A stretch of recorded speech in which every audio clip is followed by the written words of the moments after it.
الحمدللہ وحدہ لا شریک لہ والصلاۃ والسلام علی من لا نبی بعد۔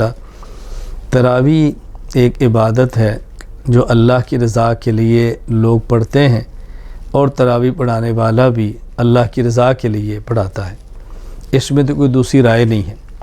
باقی مسئلہ جو امام تراویح پڑھاتا ہے اور پورا دن قرآن کریم کو یاد کرتا ہے، قرآن کریم سنانے کے لیے کسی اور مشغلے میں مشغول بھی نہیں ہو سکتا، اور اس کے اخراجات بھی ہیں، اس کی ضرورتیں بھی ہیں، تو اس تراویح پڑھانے والے کو تو پیسوں کی نیت سے نہیں، اللہ کی رضا کے لیے ہی پڑھانی چاہیے۔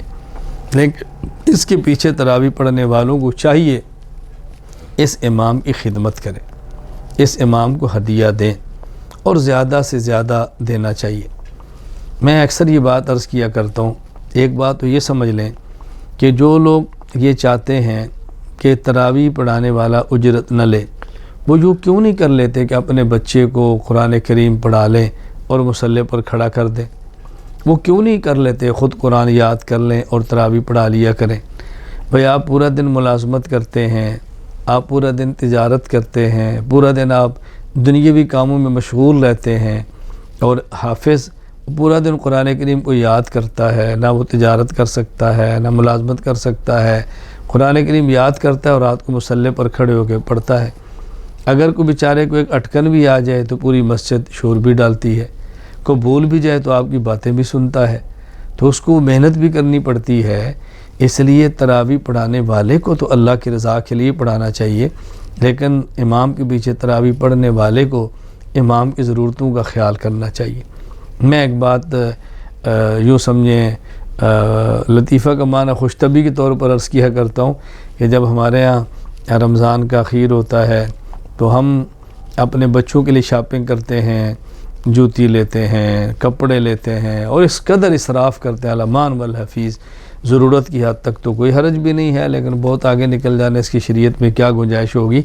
اب آپ نے سب کچھ کر لیا، اب مجھے آپ فرمائیں کہ ایک حافظ صاحب ہیں، قاری صاحب ہیں، وہ پورا مہینہ کچھ نہیں کرتے، قرآن کریم یاد کرتے ہیں اور رات تراویح پڑھاتے ہیں۔ اب وہ اگر مہینے کے بعد گھر جائیں اور اہلیہ پوچھے بھئی میں نے کپڑے لینے ہیں، تو انہیں کہہ دے بھئی سورۃ النساء کا اجر تم لے لو۔ بیٹی کہتی ہے کہ ابو مجھے جوتی لے کر دے دے، تو کہ بیٹی سورہ بقرہ کا ثواب تم لے لو۔ اب بتاؤ اس سے کیا اس کے گھر کا ماحول ٹھیک ہو جائے گا؟ اس کی ضرورتیں پوری ہو جائیں گی؟ تو جس طرح آپ تراویح پڑھتے ہیں اجر کے لیے، وہ بھی تراویح پڑھاتا ہے اجر ہی کے لیے۔ باقی اس پر یہ دلائل پیش کرنا کہ رسول اکرم صلی اللہ علیہ وسلم اور دیگر انبیاء جب دین بیان کرتے تھے تو یہ فرمایا کرتے تھے یا قوم لا اسألکم علیہ اجرا، یا قوم لا اسألکم علیہ مالا۔ اللہ کے بندو، یہ نبی خطاب ان کو کرتے تھے جو نبی کے مخالف ہوتے تھے، جو کافر ہوتے تھے، جو مشرک ہوتے تھے۔ ان کو پیغمبر یہ بات کہتے ہیں کہ میں تم سے اپنی دعوت پر کوئی معاوضہ نہیں لے رہا، لیکن جو پیغمبر کے معتقد تھے، یا پیغمبر نے اپنی ضرورت کبھی ان سے بھی پوری نہیں کرائی، یا نبی کا معتقد ضرورت پوری کرے تو نبی نے مسترد کی ہے، ایسی بات نہیں ہے۔ میں ایک بات عرض کیا کرتا ہوں، ایک ہے ابو بکر صدیق، ایک ہے ابو جہل۔ تو رسول اکرم صلی اللہ علیہ وسلم جو فرماتے ہیں نا کہ میں تم سے کچھ نہیں مانگتا، یہ ابو جہل کو کہہ رہے ہیں، ابو بکر کو نہیں کہہ رہے۔ تو تم اس آیت کا مصداق ابو جہل کی جگہ پر کھڑے ہو کر خود کو نہ بناؤ۔ کیسی آپ نے عجیب بات کی، جو خطاب کو فار کو ہو رہا ہے وہ آپ اپنے لیے فٹ کر رہے ہیں۔ میں مزید سمجھانے کے لیے کہ تو دیکھو، مثلا میں ایک علاقے میں بیان کے لیے جاتا ہوں، اور جو عقیدہ کے اعتبار سے میرے مخالف ہیں، تو ظاہر ہے میں جب بیان کروں گا تو ان سے تو نہیں کہوں گا بھئی میں نے آپ کو عقیدہ سمجھایا ہے تو مجھے چائے پلاؤ، مجھے کھانا کھلاؤ، یہ میں نے آپ کے سونا ہے اے سی آن کرو۔ وہ کہیں گے ہم نے بلایا تھا، کیوں آئے تھے تم؟ تو تم نہ آتے نا۔ تو ان کو تو نہیں کہوں گا نا، ان کو تو میں کہوں گا میں تمہیں عقیدہ بتاتا ہوں، اور حرام ہے میں تم سے ایک چیز بھی مانگوں۔ لیکن جو میرے عقیدت مند ہے، میرے محبت والے، ان کے پاس آتا ہوں تو ان کو تو بندہ یہ بھی کہتا ہے بھائی چائے پلاؤ، بھائی کھانا کھلاؤ، اور بھائی ذرا ایک کپ کافی بنا کے لاؤ۔ تو وہ کہہ جی کیا اللہ کے نبی تو فرماتے ہیں میں کچھ نہیں، تم تو ہم سے مانگتے ہو۔ کوئی بھی ایسے نہیں کہتا۔ میں اس لیے گزارش کرتا ہوں فرق سمجھو۔ قرآن کریم میں جو انبیاء کا خطاب ہے کہ ہم کسی سے مطالبہ نہیں کرتے، وہ غیر ہیں، اور علماء جو تقاضا کر بھی لیں تو ان سے کرتے ہیں جو اپنے ہیں۔ اپن اور غیروں میں فرق ہوتا ہے، اپنائیت پیدا کرو، دوریاں پیدا مت کرو۔ آپ یقین فرماؤ اس دور میں یہ جو مستقل مہم چلی ہے، الحمدللہ میری اس پر مستقل فائل بھی ہے، مستقل بیان بھی ہے، اجرت علی تعلیم دین کہ دین پڑھا کر کوئی انسان اجرت لے سکتا ہے یا نہیں، دلائل موجود ہے۔ میں سمجھتا ہوں کہ مستقل ایک محنت اس پہ کی ہے، دین کو مٹانے کے لیے ایک سازش کی گئی ہے۔ کیوں؟